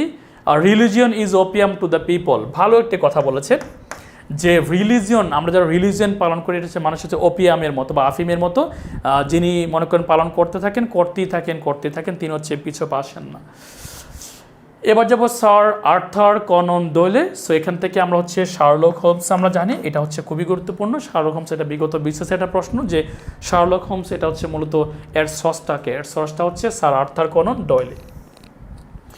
টান, এখান থেকে আর কি আছে, অস্কার ওয়াইল্ড, খুবই গুরুত্বপূর্ণ। এখান থেকে আপনারা যেটি পড়বেন সেটি হলো the picture of Dorian Gray, the importance of being Earnest. ঠিক আছে, এতটুকু পড়বো আমরা, এই দুইটা পড়লেই হবে।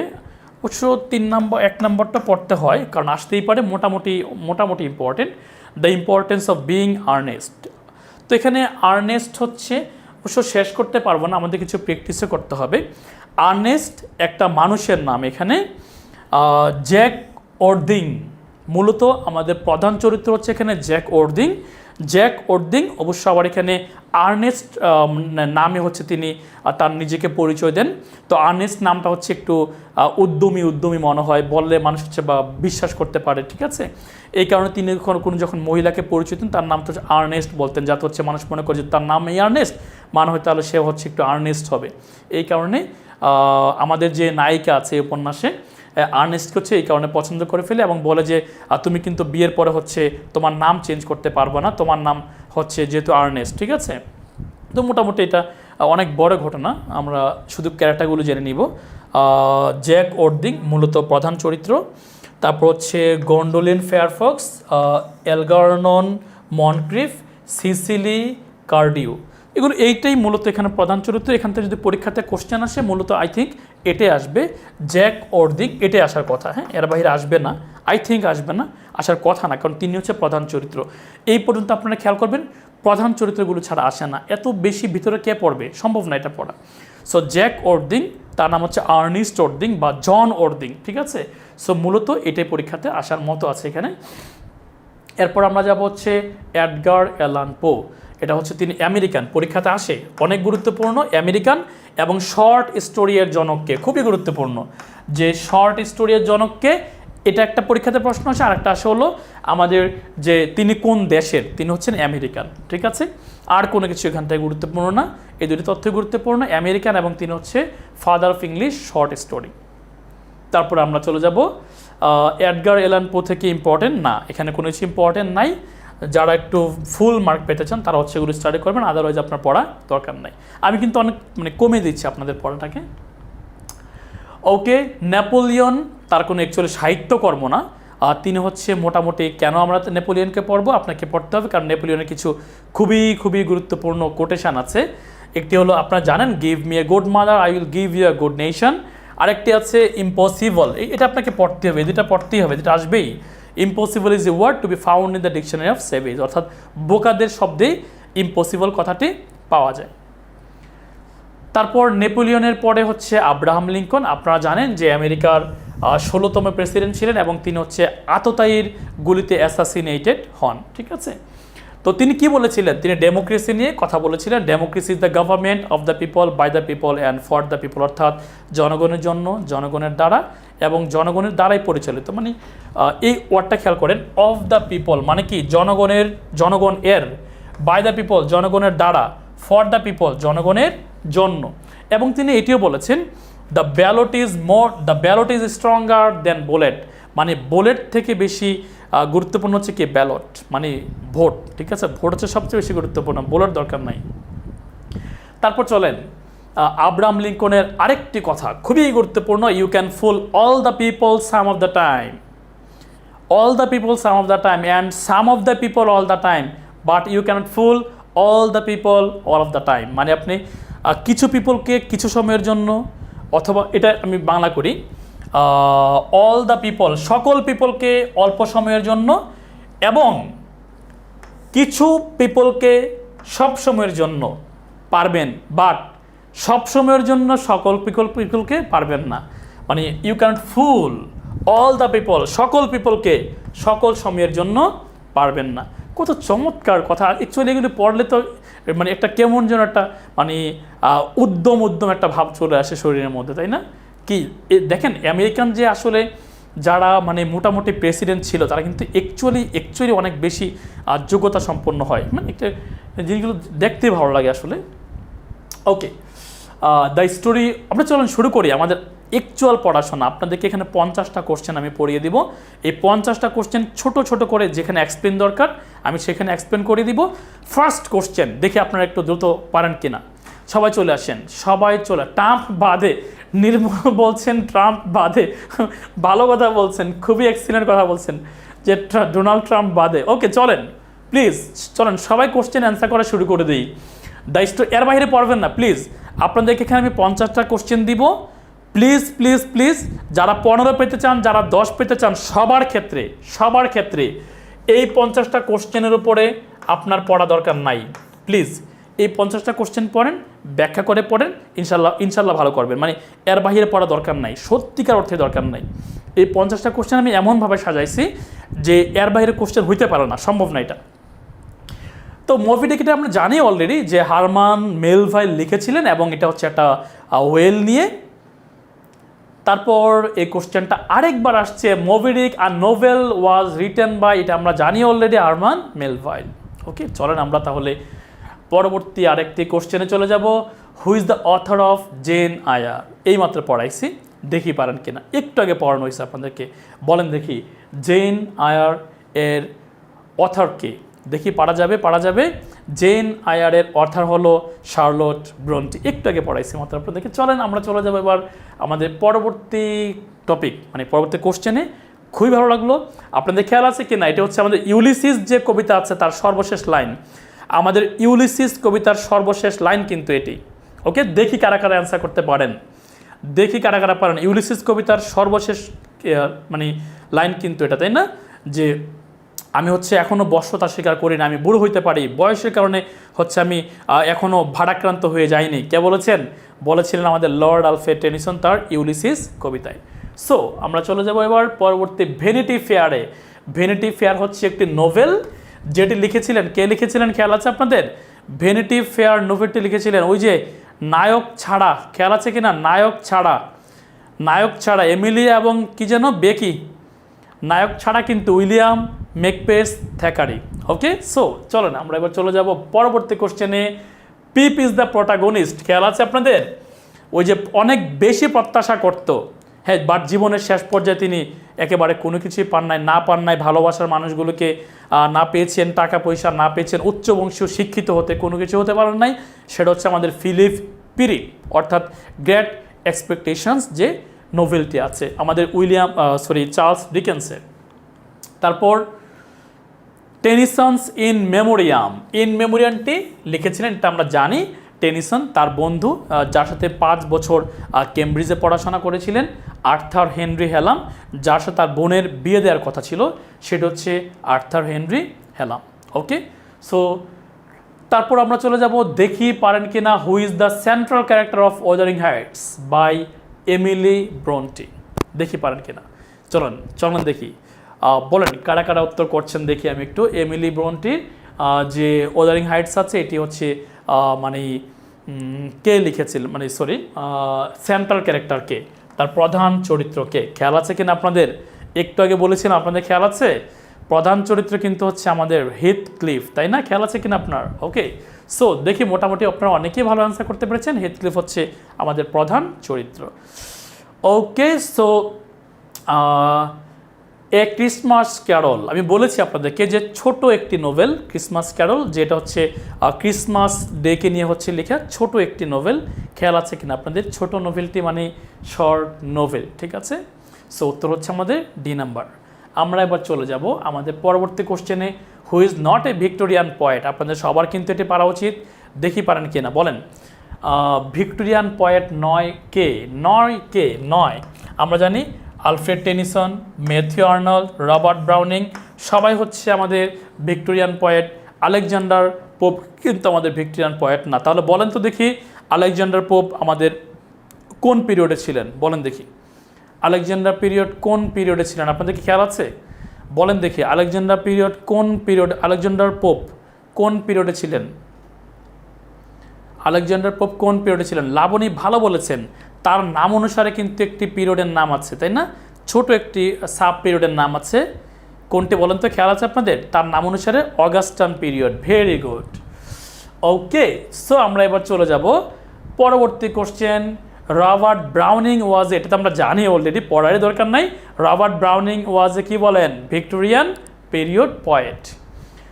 চলে যাব ডেভিড কপারফিল্ড, বলেছি আপনাদেরকে যে a tell of two Cities, Oliver Twist, তারপরে গ্রেট এক্সপেকটেশনস, তারপর হচ্ছে ডেভিড কপারফিল্ড, ঠিক আছে। এগুলো আপনাকে পড়তেই হবে, কারণ আমাদের চার্লস ডিকেন্সের দ্য মোস্ট ইম্পর্টেন্ট যে নোভেলস আছে এগুলো হচ্ছে ডেভিড কপারফিল্ড, তারপরে এ টেল অফ টু সিটিজ, মোটামুটি এগুলি গুরুত্বপূর্ণ, এবং চার্লস ডিকেন্সের একটাও বাদ দেওয়া যাবে না, ঠিক আছে। চলেন তাহলে, লন্ডন টাউন ইজ ফাউন্ড, আমি বলেছি আপনাদেরকে যে লন্ডন টাউন মানেই কিন্তু, খেয়াল আছে কিনা আপনাদের বলেন তো? লন্ডন টাউন মানেই কিন্তু চার্লস ডিকেন্স, অর্থাৎ লন্ডন টাউন মানেই কিন্তু চার্লস ডিকেন্স। চার্লস ডিকেন্স সবগুলো লন্ডন টাউন নিয়ে তিনি লেখালেখি করেছিলেন, ওকে। তারপর আমরা যাব in which century was the Victorian period. খুবই সিম্পল কথাবার্তা, 1832 থেকে শুরু হয়েছে, 1901-এ গিয়ে শেষ হয়েছে, তার মানে এই শতাব্দীর নাম হচ্ছে 19th সেঞ্চুরি, তাই না? এই শতাব্দীর নাম হচ্ছে কি বলেন? 19th সেঞ্চুরি, ওকে। সো মোটামুটি এটা ডান, তাহলে এটা হচ্ছে 19th সেঞ্চুরিতে ছিল। তারপর আমরা চলে যাব হচ্ছে আমাদের পরবর্তী কোশ্চেনে, সেটি হলো হু এক্সেলড ইন ড্রামাটিক মনোলগ। খেয়াল আছে কিনা আপনাদের? ড্রামাটিক মনোলগ হচ্ছে এক্সেল করেছিলেন কে? খেয়াল আছে আপনাদের?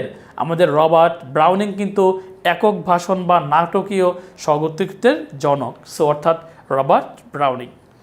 তারপর হু রোড দ্য বুক আইভানহো, এটা আপনারা অলরেডি জানেন যে আমি বলেছি আপনাদেরকে যে স্যার ওয়াল্টার স্কটের দুটি গুরুত্বপূর্ণ সাহিত্যকর্ম, একটি হলো পেট্রিয়টিজম, আরেকটি হলো আইভানহো। সো ডি হচ্ছে আমাদের অ্যান্সার। তারপর which poetry is written by sir Walter Scott, এই মাত্র বলেছে যে প্যাট্রিয়টিজম এবং কোনটি আইভানহো, এই দুইটা হচ্ছে আমাদের মূলত ওয়াল্টার স্কটের লেখা। এরপর আমরা চলে যাব হু রোড দ্য পোয়েম ইউলিসিস, এটা আপনারা জানেন, ওকে। ইউলিসিস পোয়েমটি লিখেছেন আপনারা অলরেডি জানেন আলফ্রেড টেনিসন, বাট আপনাদের কাছে আমার জানার ইচ্ছা হলো, বলেন দেখি ইউলিসিস নোভেলটি কে লিখেছেন বা উপন্যাসটি কে লিখেছেন? বলেন দেখি, ইউলিসিস নোভেল বা উপন্যাস কে লিখেছেন? বলতে পারবেন ইউলিসিস নোভেল বা উপন্যাস কে লিখেছেন? খেয়াল আছে কিনা আপনাদের? ইউলিসিস নোভেল বা উপন্যাস কে লিখেছে? খেয়াল আছে আপনাদের? দেখতে পারেন কিনা? ভেরি গুড, রামা বলেছেন, very good. James Joyce, very good, অনেক অনেক ভালো, অনেকেই লিখছেন। রামা বলেছেন, জেমস জয়সি। খেয়াল আছে কিনা আপনাদের? অনেকেই বলছেন মারুফা সুলতানা, সাথী রানী, সব বলছেন জেমস জয়সি, ওকে গুড। তারপর চলে যাব টেনিসন রোড, টেনিসন কোনটি লিখেছিলেন? দেখি পারেন কিনা? ওকে ওকে ওকে, দেখি এটা পারেন কিনা? টেনিসন কোনটি লিখেছিলেন বলেন দেখি? টেনিসন কোনটি লিখেছিলেন বলেন দেখি? বলেন টেনিসন কোনটি লিখেছিলেন? খেয়াল আছে আপনাদের? এখনই ভুলে গেলেন? টেনিসন লিখেছিলেন কিন্তু দ্য লোটাস ইটার্স, খেয়াল নাই? ভুলে গেলেন না? এ নাম্বার ডোভার বিচ তো ভাই টেনিসন লিখে নাই, ডোভার বিচ তো লিখেছে ম্যাথিউ আর্নল্ড। ডোভার বিচ, তারপর হচ্ছে Sohrab and Rustum, the scholar gypsy, এই তিনটা লিখেছে আমাদের ম্যাথিউ আর্নল্ড। এখনের মধ্যে এখন ভুলে গেলে হবে? ওকে। ফ্যালকন কে লিখেছে বলেন? ফ্যালকন কে লিখেছে বলেন? খেয়াল আছে? ফ্যালকন লিখেছে হচ্ছে কি, ভুলে গেছেন এখনই? আমাদের ইউলিসিসের নিচে ছিল এটা, ইউলিসিসের নিচে ছিল, হ্যাঁ, লর্ড আলফ্রেড টেনিসন লিখেছেন, ইউলিসিসের নিচে ছিল কিন্তু এটা ফ্যালকন। তারপর হচ্ছে যাব which the following in literary history is the latest. তাহলে আমাদের হিস্ট্রিতে সবচেয়ে নতুন কোনটা, লেটেস্ট কোনটা, লেটেস্ট মানে সবচেয়ে নতুন, নতুন সবচেয়ে নতুন কোনটা, সবচেয়ে নতুন কোনটা মানে সবার মানে সবচেয়ে আপডেটেড কোনটা, সবচেয়ে আপডেট কোনটা, দ্য ভিক্টোরিয়ান এজ। তার আগেরগুলো তো আগে ছিল, এটা আমরা পড়ে ফেলছি, এটাও পড়ে ফেলছি, এটাও পড়ে ফেলছি, এটা হচ্ছে নতুন। এরপরে আসবে কি, এরপরে আসবে মডার্ন এজ, তাই না? Okay, Browning was the composer of any of the following poems. বলেন তো ব্রাউনিং কোনটার কম্পোজার ছিল, দেখি পারেন কিনা। ব্রাউনিং কোনটার কম্পোজার ছিল, খেয়াল আছে আপনাদের? ওই যে বলেছিলাম চিত্রকর, চিত্রকরের কথা যে বলছিলাম, খেয়াল আছে কিনা আপনাদের? চিত্রকরের কথা যে বলছিলাম, খেয়াল আছে? চিত্রকর কি বলেন, চিত্রকর রবার্ট ব্রাউনিং, চিত্রকর যে ছিল, চিত্রকর এখনই ভুলে গেলেন আপনারা। অ্যান্ড্রিয়া ডেল সার্তো চিত্রকর যে ছিলেন, তার ওয়াইফ যে তাকে ছেড়ে চলে গিয়েছিল, তার ওয়াইফ যে তাকে ছেড়ে চলে গিয়েছিল, লুক্রেশিয়া, ওয়াইফ যে ছেড়ে চলে গিয়েছিল, এখনই ভুলে যান। Okay, the poem the Patriot, patriotism লিখেছিল কে বলেন তো, স্যার ওয়াল্টার স্কট। আর পেট্রিয়ট লিখেছে হচ্ছে আমাদের নাগতীয় স্বগতোক্তির যে জনক রবার্ট ব্রাউনিং। এই তো। তারপর আমরা যাব আমাদের পরবর্তী কোশ্চেনে, ব্রাউনিং রোড, বলেন দেখি কোনটি ব্রাউনিং লিখেছিল, এবার তো পারবেন। বলেন দেখি ব্রাউনিং কোনটি লিখেছিল, বলেন বলেন, পারা উচিত। রাব্বি বিন এজরা, এ নাম্বার, তাই না? অনেকেই অবশ্য কারেক্ট অ্যান্সার দিচ্ছেন। রাব্বি বিন এজরা, তারপর হচ্ছে অ্যান্ড্রিয়া ডিল সার্তো, এরা হচ্ছে লিখেছিলেন আমাদের রবার্ট ব্রাউনিং। তারপরে যাই চলেন, দ্য স্কলার জিপসি, ওই যে বলছিলাম আপনাদেরকে, খেয়াল আছে কিনা, খেয়াল আছে আপনাদের? ওই যে সোহরাবেন রোস্তম, তারপরে দ্য স্কলার জিপসি, তারপর হচ্ছে আরেকটা কোনটা যেন বলছিলাম, সোহরাবেন রোস্তম, দ্য স্কলার জিপসি, বলেন, খেয়াল আছে? ভেরি গুড, এটা অবশ্য সবাই উত্তর করতে পারছেন, ম্যাথিউ আর্নল্ড। চলেন পরবর্তী কোশ্চেনে যাই। One of the following authors is French, বলেন কোন ব্যক্তি ফ্রান্সের ছিল, দেখি খেয়াল আছে কিনা আপনাদের, বলেন কোন ব্যক্তি ফ্রান্সের ছিল।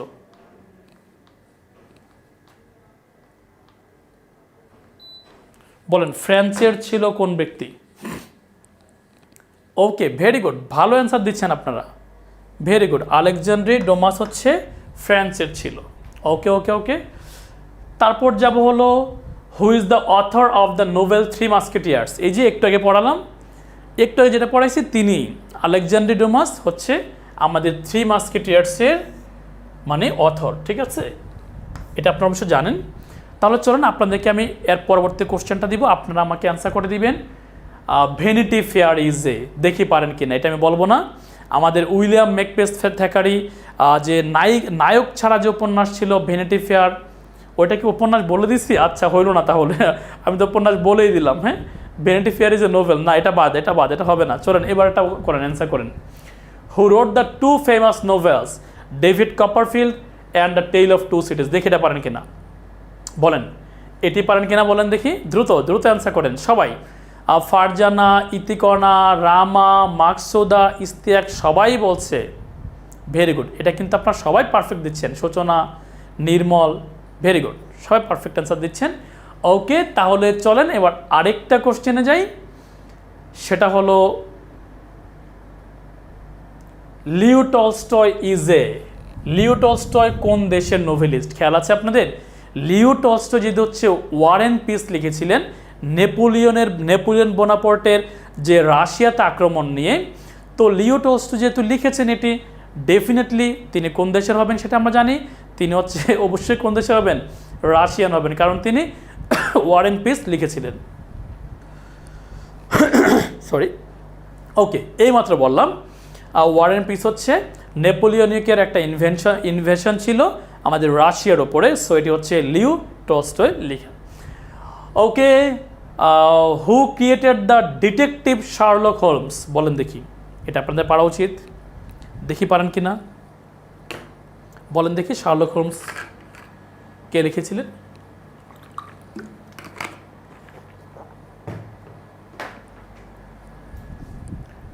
Anyone? Very good. Musa Shampa, Nirmal, Mahfur, Marufa Sultana, Tamanna, Itikona, Suchana. Very good. Sathi Rani, perfect perfect, খুবই ভালো আনসার দিচ্ছেন আপনারা, ভেরি ভেরি পারফেক্ট। চলেন তাহলে আমরা চলে যাব পরবর্তী প্রশ্নে। রাইট, এই কোশ্চেনটা একটু আগে আপনাদেরকে বলছি, ওই যে আমাদের আমেরিকান একজন প্রেসিডেন্ট বলেছিলেন, কে বলেছিলেন? Winston Churchill. তিনি কি আমেরিকান প্রেসিডেন্ট ছিলেন কিনা বলেন? জর্জ ওয়াশিংটন বলেছিলেন, তিনিও তো আমেরিকান প্রেসিডেন্ট ছিলেন, নাকি আব্রাহাম লিঙ্কন, নাকি ভিভিআই লেনিন বলেছিলেন? বলেন কে বলেছিলেন? আমাদের 16th president, American 16th president Abraham Lincoln. তারপর give me good mothers, I will give you a good nation. বলেন দেখি, ভালো মাদার দেন, তাহলে হচ্ছে আপনাদেরকে আমি ভালো নেশন দিব। দেখি পারেন কিনা। Give me good mothers, I will give you a good nation. এটা অলরেডি আপনারা জানেন যে এটা হচ্ছে আমাদের নেপোলিয়ন বোনাপার্ট বলেছিলেন, এবং তিনি বলেছিলেন impossible is a word to be found in the dictionary of savage, অর্থাৎ বোকাদের ডিকশনারিতে, অভিধানে ইম্পসিবল শব্দটি খুঁজে পাওয়া যায়। তারপর চলে যাব আমরা পরবর্তী আরেকটি প্রশ্নে, সেটি হলো who was a poet laureate after William Wordsworth, অর্থাৎ সভাকবি, ইংল্যান্ডে যে সভাকবি থাকে, উইলিয়াম ওয়ার্ডসওয়ার্থের মৃত্যুর পরে সভাকবি কে ছিলেন সেটি কিন্তু আপনারা অলরেডি জানেন। বলেন দেখি তাহলে সভাকবি কে ছিলেন, বলতে পারবেন কেউ? ওকে, তাহলে who was a poet laureate after William Wordsworth, সেটি ছিল হচ্ছে আমাদের Alfred Tennyson, the most famous poet in the Victorian period. You know, যে তিনি সবচেয়ে বেশি ফেমাস ছিলেন আমাদের ভিক্টোরিয়ান পিরিয়ডে। আমাদের উইলিয়াম ওয়ার্ডসওয়ার্থ কিন্তু ছিলেন রোমান্টিক পিরিয়ডে দ্য মোস্ট ফেমাস ওয়ান। তারপর আমরা চলে যাব হু is the author of the origin of species. খেয়াল আছে আপনাদের? খেয়াল আছে কিনা বলেন তো? অরিজিন অফ স্পেসিস মানে কি? বিবর্তনবাদ। বিবর্তনবাদ নিয়ে কে লিখেছিলেন? বিবর্তনবাদ নিয়ে আমরা জানি 1859 সালে বই লিখেছিলেন Charles Robert Darwin. Okay, so আরেকটি প্রশ্নে চলে যাই, who is the author of Arabian Nights. Arabian Nights, Alif Laila. আলিফ লায়লা কে লিখেছেন খেয়াল আছে আপনাদের? এই যে মিস্টার বার্টন। আলিফ লায়লা কে লিখেছিলেন? Mister Burton. জানতামই না, আলিফ লায়লা দেখে ফেলছিলাম, তাই না? খেয়াল আছে আপনাদের? হ্যাঁ, মনে রাখবেন আলিফ লায়লা যখন, আজকে সবাই দেখবেন আলিফ লায়লা একবার, আলিফ লায়লা যখন শুরু হয়, একেবারে শুরু পর্যায়ে যে সাউন্ড হয়, ঠিক আছে, সাউন্ড হওয়ার পরে একটা লাইন আসে যে on the basis of the novel Arabian Nights. দেখবেন এটা আজকে আপনার ইউটিউবে দেখবেন, আলিফ লায়লা যদি সার্চ দিবেন দেখবেন on the basis of Arabian Nights, অর্থাৎ আলিফ লায়লাগুলো অ্যারাবিয়ান নাইটস অনুসারে হতো। তারপর আমরা চলে যাব হচ্ছে পরবর্তী আরেকটি প্রশ্নে, সেটি হলো the Victorian age is named after. খেয়াল আছে আপনাদের? ভিক্টোরিয়ান এজের নামকরণটা কোন ব্যক্তির নাম অনুসারে হয়েছিল সেটা কিন্তু আমরা জানি, যে আমাদের যে রানী ভিক্টোরিয়া, কুইন ভিক্টোরিয়া, অর্থাৎ 1832 থেকে শুরু করে 1901 পর্যন্ত তিনি শাসনভার নিয়েছিলেন। তিনি অবশ্য শাসনভার 1832-এ নেন নাই, তিনি শাসনভার নিয়েছিলেন 1837 সালে, ঠিক আছে। আর 1832 থেকে আমাদের এই পিরিয়ডটা শুরু হয়। ওকে, তাহলে চলেন আমরা জেনে গেলাম যে কুইন ভিক্টোরিয়ার নাম অনুসারে আমাদের এটি হচ্ছে নামকরণ করা হয়। এরপর আমরা চলে যাব এলিস বেল। দ্য খুবই খুবই পছন্দের আমার একটি নাম। এলিস বেল হচ্ছে কোন অথরের প্যান নেম? প্যান নেম বলতে কি বলেন তো? প্যান নেম বলতে মূলত তার ছদ্মনাম কোনটি? এলিস বেল হচ্ছে কোন অথরের ছদ্মনাম? আপনাদেরকে আমি একটু আগে পড়িয়েছি। এলিস বেল কোন অথরের ছদ্মনাম? ওকে ওকে, সো এলিস বেল হচ্ছে আমাদের এমিলি ব্রন্টিয়ার ছদ্মনাম। শার্লট ব্রন্টে না ভাই, শার্লট ব্রন্টে না, এমিলি ব্রন্টে। শার্লট না কিন্তু, সাবধান, এমিলি ব্রন্টে। ওকে, তাহলে আমাদের এলিস বেল হচ্ছে এমিলি ব্রন্টে এর ছদ্মনাম। তাহলে শার্লট ব্রন্টে, এমিলি ব্রন্টে, তারা কিন্তু 3 বোন ছিল।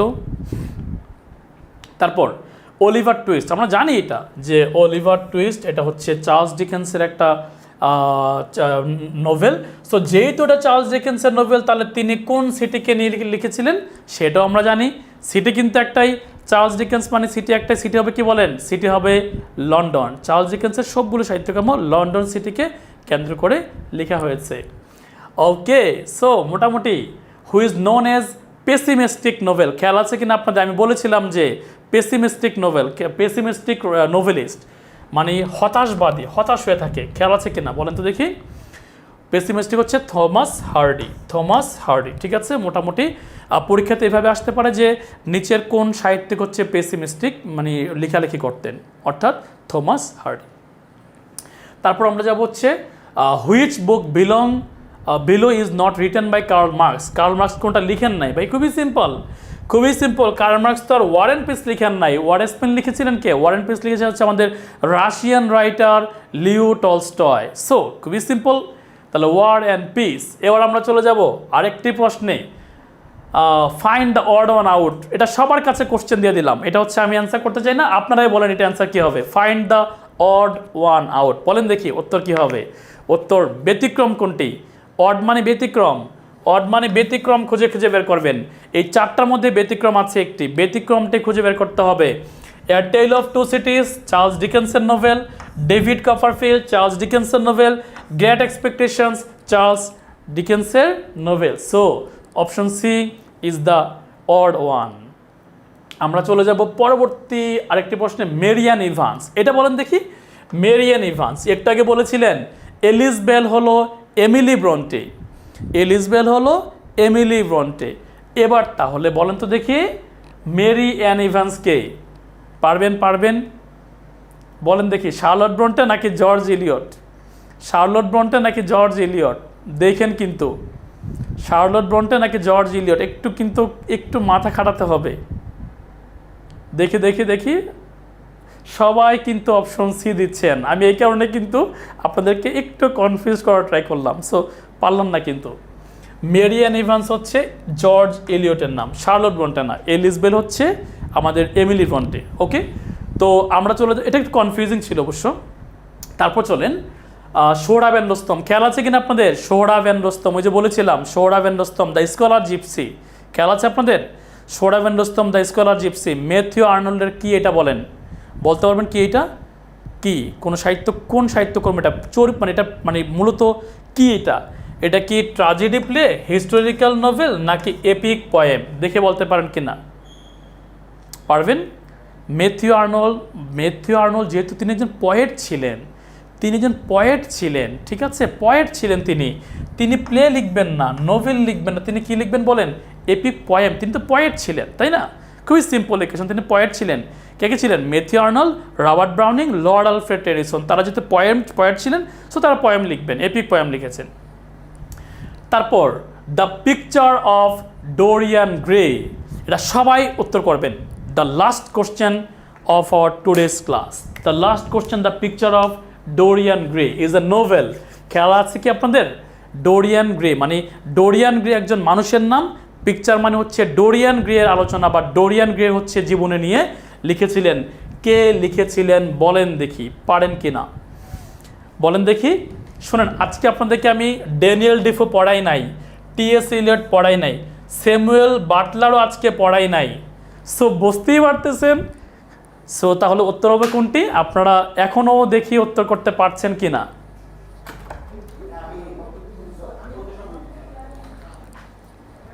ওকে, so the answer is Oscar Wilde. এবার বলেন আপনাদের কারো কোনো কোশ্চেন, আলোচনা, দীর্ঘালোচনা, পর্যালোচনা কোনো কিছু আছে কি না? And how was the class? কারো কোনো কোশ্চেন আছে কি না যে কোনো টপিক থেকে? আজকের টপিক হলে বেটার হয়। কারো কোনো কোশ্চেন আছে কি না, অথবা আপনারা সব কিছু পড়া ঠিকঠাক মতো বুঝতে পেরেছেন কি না? কারো কোনো টপিক, কোনো কোশ্চেন আছে কি না, বাট ঠিকঠাক মতো বুঝতে পেরেছেন কিনা? কমেন্টটা একটু দেখি, কমেন্ট বক্সে একটু আমাকে তাহলে জানান কারো কোনো কোশ্চেন আছে কি না। এবং আলহামদুলিল্লাহ অনেক ভালো ক্লাস ছিল। থ্যাংকস ভাইয়া, নো কোশ্চেন, থ্যাংকস ভাইয়া,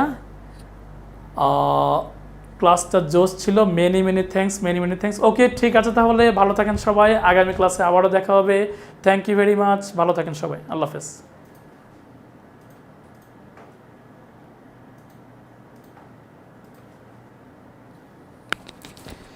আজকে কিন্তু বেশি নিয়ে নেয় নিছি। হ্যাঁ, 10 দিন না? আপনারা বলে 10:30 ক্লাস হবে? হ্যাঁ, ওই জন্য আমি আর আসি না এইদিকে। না, আমি তো ইচ্ছা করে ছেড়ে দিছি, মানে ইচ্ছা করে বলতে 1.5 ঘন্টা করার ট্রাই করতেছি আর কি, কারণ